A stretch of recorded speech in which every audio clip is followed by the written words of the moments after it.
उन भगवान अरहत सम्यक संबुद्ध को मेरा नमस्कार है। श्रद्धावंत पुण्यवंत उपासक और उपासिकाओं, मैं आज आप लोगों को वैशाख पूर्णिमा के बारे में कुछ जानकारी बताऊंगा। वैशाख पूर्णिमा यानी त्रिवेद पावन पवित्र पूर्णिमा है। इस वैशाख पूर्णिमा के दिन भगवान बुद्ध के जीवन से जुड़ी बहुत सारी शुभ घटनाएं घटित हुई हैं और विशेष रूप से ये 3 घटनाएं वैशाख पूर्णिमा के दिन ही भगवान अरहत सम्यक संबुद्ध का जन्म हुआ है।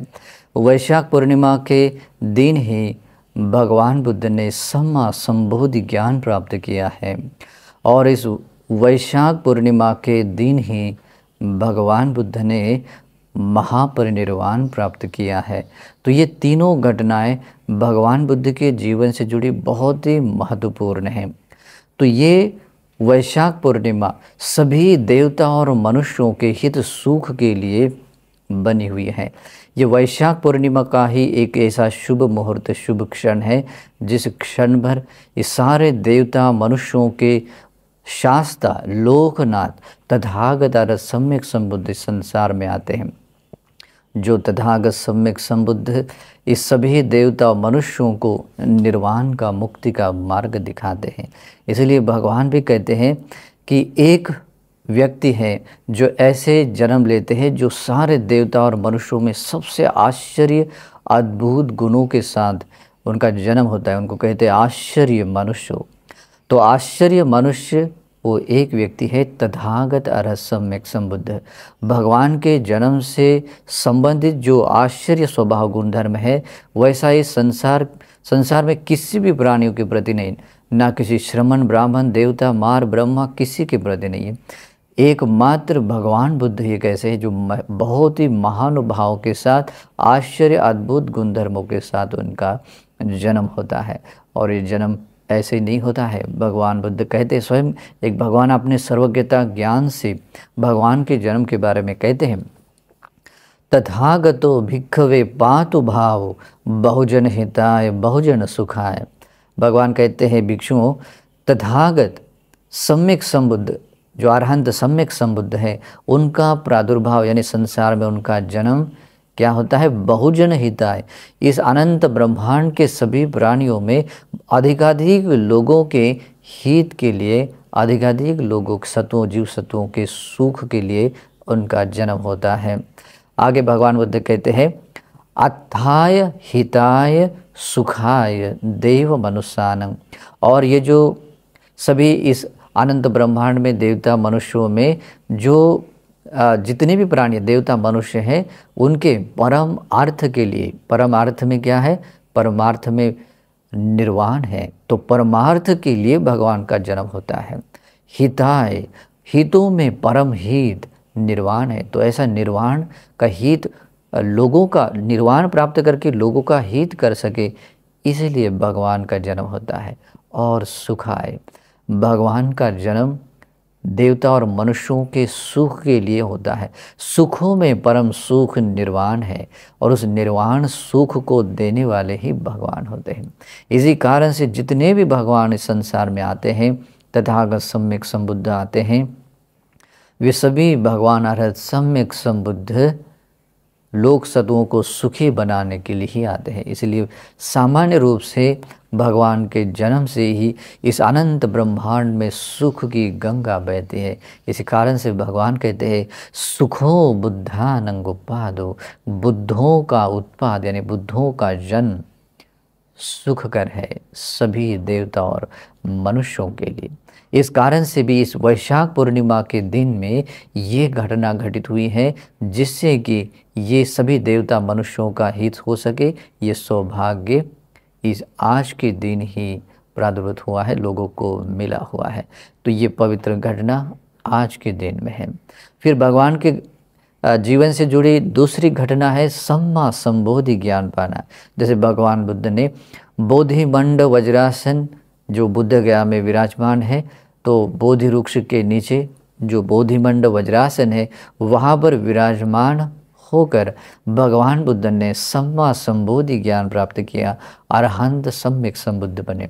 जब संसार में सम्यक संबुद्ध प्रादुर्भूत होते हैं, जब तक संसार में तथागत तथागत बन जाते हैं, सम्यक संबुद्ध बन जाते हैं, तभी इस अनंत संसार के प्राणियों की आंखें खुलती, यानी कि एकमात्र चक्षुमान यानी कि चक्षु को प्रदान करने वाले भगवान बुद्ध होते हैं।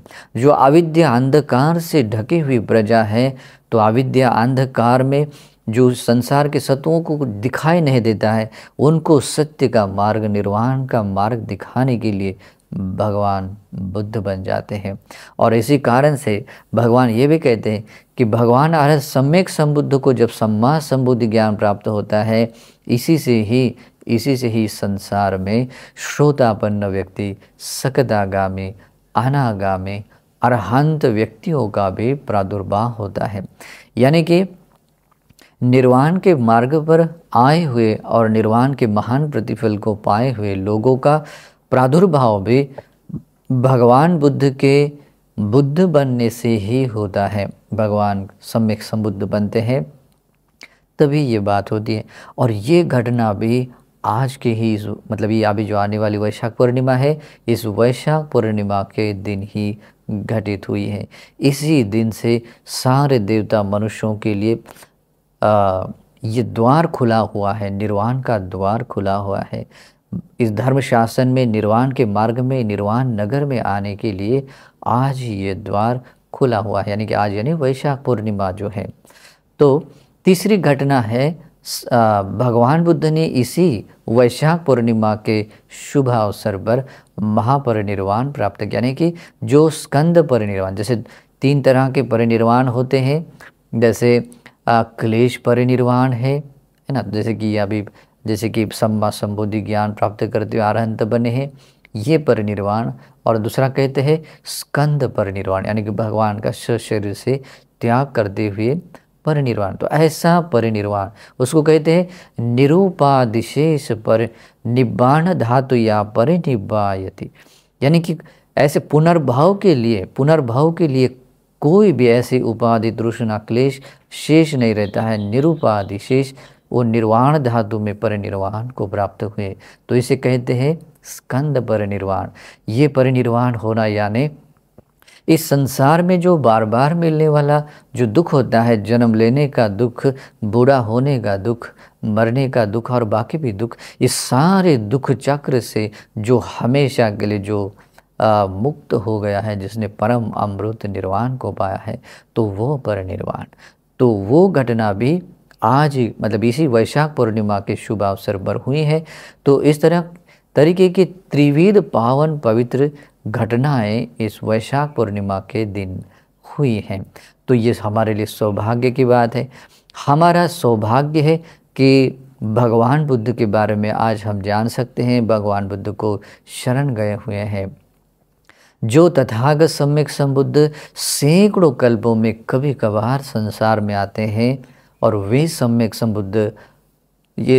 संबुद्ध विराजमान रहते हुए, उनके धातुओं के रूप में, धर्म के रूप में विद्यमान रहते हुए हम मनुष्य लोक में हैं और हम उनको शरण गए हुए हैं। ये हमारे लिए सैकड़ों या कह सकते हैं लाखों कल्पों के बाद कभी कभार मिला हुआ ये सौभाग्य है। तो इस सौभाग्य को समझिए और इसका लाभ उठाइए। बुद्ध का शासन रहते समय, बुद्ध का जन्म रहते समय मनुष्य का जन्म मिलना इतना आसान नहीं होता है, तो ये हमारे पुण्य से मिला है। तो इसको समझिए और इसका उचित मात्रा में लाभ उठाइए। तो लाभ यही है कि भगवान बुद्ध ने जिस निर्वाणगामी मार्ग को बताया है, धर्म को बताया है, उस रास्ते से जाकर हम भी निर्वाण पाने वाले बने, हम भी उस निर्वाण के रास्ते पर आए हुए बने। तो इसके लिए हमें प्रयास करना चाहिए। अगर हम ऐसा करते हैं तो निश्चित तौर पर हम अपना मंगल साध्य करते। लेकिन ऐसा मंगल साध्य करने के लिए ये सारी सुविधाएं उपलब्ध कराने वाले जो हमारे मोक्षदाता है, जो हमारे मार्गदाता है, उनके प्रति हमारे प्रति कितनी कृतज्ञता होनी चाहिए।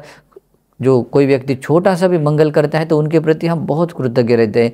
अरे भगवान है जिन्होंने ये सारे संसार दुखों से मुक्त होने के लिए हमें रास्ता बताया है, इतना बड़ा मंगल किया हुआ है, तो ऐसे मंगल करने वाले व्यक्तियों के प्रति कितना गौरव होना चाहिए, कितनी श्रद्धा होनी चाहिए। और इसी कारण से इस अनंत ब्रह्मांड के सभी देवतागण भी, सभी अनंत ब्रह्मांड में सिर्फ और सिर्फ भगवान बुद्ध के ही मतलब श्रावक लोग हैं। जितने भी देवता हैं, एक ब्रह्मांड के नहीं, दो ब्रह्मांड के नहीं, हजारों ब्रह्मांड के सभी देवता ब्रह्मा आदि सभी भगवान के श्रावक हैं, और मनुष्य लोग के मनुष्यों में भी है। तो इस दिन के शुभ अवसर पर भगवान बुद्ध के प्रति कृतज्ञता भाव रखते हुए, सम्मान का भाव रखते हुए, अपनी अपनी श्रद्धा और भाव के साथ में वो अपना गौरव दिखाते हैं, प्रकट करते हैं। और भगवान के अलावा इस संसार में और कोई ऐसा व्यक्ति नहीं है जो उतना सम्माननीय, गौरवनीय, पूजनीय, वंदनीय हो। इसलिए भगवान बुद्ध ही सभी देवता और मनुष्यों को वंदना करने के योग्य है, पूजा करने के योग्य हैं, पूजनीय, वंदनीय है। तो ऐसे पूजनीय, वंदनीय तथागत सम्यक संबुद्ध की पूजा वंदना कैसे करनी चाहिए, जिससे कि हम उनका उचित सम्मान कर सके। और भगवान का सम्मान यानी कि साधारण पुण्य नहीं है। अगर आप लोगों को ये सौभाग्य मिल रहा है कि मैं इस तरीके की एक्टिविटी से, कुछ क्रिया से मैं भगवान का सम्मान करूं, उससे बढ़कर इस संसार में और कोई पुण्य नहीं है।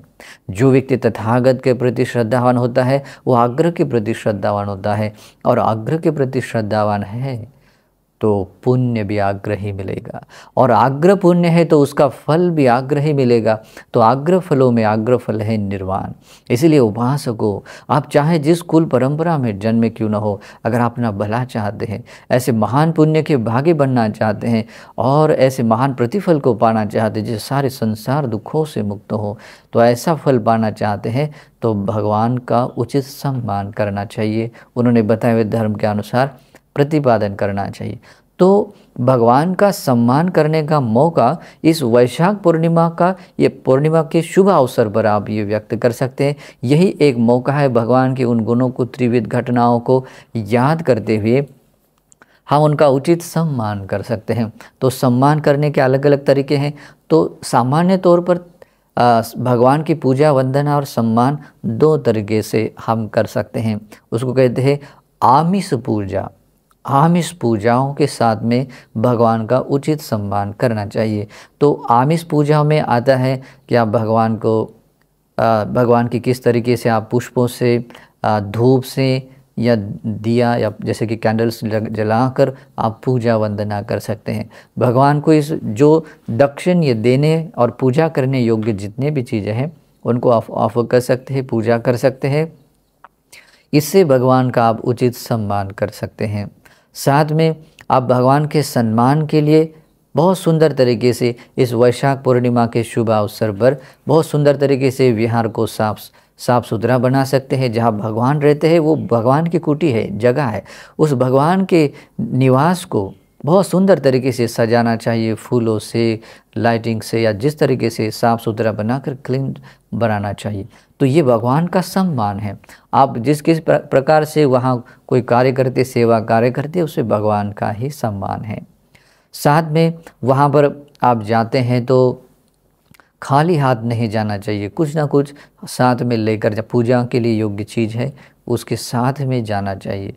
और बुद्ध विहार में जाने के बाद जो भी छोटी छोटी एक्टिविटीज़ होती हैं उन सारे एक्टिविटीज़ में आप सम्मिलित हो सकते हैं। तो भगवान के सम्मान में एक ही है, बुद्ध गुणों को याद करना है। तो बुद्ध गुणों को याद करते हुए जैसे त्रिरत्न वंदना है, सूत्र पाठ है, इस प्रकार का परित्राण पाठ रख सकते हैं। कुछ लोग भगवान के सम्मान में अपनी खुशी को जताने के लिए एक और भी तरीका अपनाते हैं। स्वयं भी बहुत अच्छे कपड़े पहनते हैं, स्नान करते हैं, उस कपड़े पहनते हैं, और भी तरीके से कुछ अपने घर को सजाते हैं, घर में अच्छा खाना बनाते हैं, लोगों को खाना बांटते हैं, जिस तरह उसमें भगवान का सम्मान हो। जैसे बुद्धिस्ट कंट्रीज़ के जो लोग हैं, जैसे बौद्ध परंपराओं से भी लोग कुछ 7 दिनों तक इस वैशाख पूर्णिमा के शुभ अवसर को मनाते हैं। ओके, तो इस तरीके से भगवान बुद्ध का ये जन्म उत्सव, ये जो वैशाख पूर्णिमा का उत्सव है वो मनाते हैं। तो कुछ कुछ लोग रैलियाँ निकालते हैं, तो सुंदर तरीके से होना चाहिए। भारत में जैसे अलग अलग तरीके की रैलियाँ देखते हैं वैसे वाली नहीं होनी चाहिए।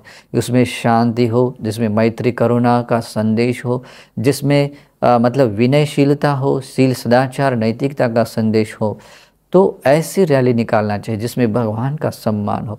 जिन गुणों के साथ भगवान जीवन जिया करते थे, जिए थे, उन्हीं गुणों को अपने में धारण करते हुए उस रैली में सम्मिलित होना चाहिए। तो इस तरीके की रैली हो, मतलब ऐसे विचित्र और जैसे कहते हैं कि जिसमें क्लेश पैदा हो, इस तरह का नृत्य वाद्य ऐसा नहीं होना चाहिए। वाद्य भी रहा तो एकदम सौम्य वाला वाद्य होना, नृत्य भी रहा तो एकदम सौम्य वाला जिसमें भगवान का सम्मान हो, यही भाव होना चाहिए। जैसे कि जो भी आप पारंपरिक जिसमें सम्मान के लिए नृत्य होते, तो आप उपासक है तो उपासक के तौर पर आप भगवान के सम्मान के लिए ऐसा कर सकते हैं। साथ में इन दिनों में धम्म प्रवचन सुनना चाहिए, अष्टशील उपोषदशीलों को ग्रहण करना चाहिए। अब ये आता है पति विचार, लेकिन आमिष पूजा के तौर पर ये सब आता है। तो आमिष पूजा में ये सारी पूजाएं होनी चाहिए और होनी ही चाहिए, क्योंकि भगवान ही उसके पात्र है, योग्य हैं। उसके बाद में प्रतिपत्ति पूजा के तौर पर आप लोग उपोषदशील धारण कर सकते हैं, बुद्धानुस्मृति ध्यान कर सकते हैं, विपස්සना भी कर सकते हैं, और भी तरह तरह से जो आप धर्म प्रैक्टिस करने वाले गुणधर्म हैं, उन गुणधर्मों को आप कर सकते हैं। जैसे कि आप दान देते हैं, वो भी एक प्रतिपत्ति पूजा में आता है। तो इस तरीके से आमिष पूजाओं के साथ में, प्रतिपत्ति पूजाओं के साथ में भगवान बुद्ध का सम्मान करना चाहिए।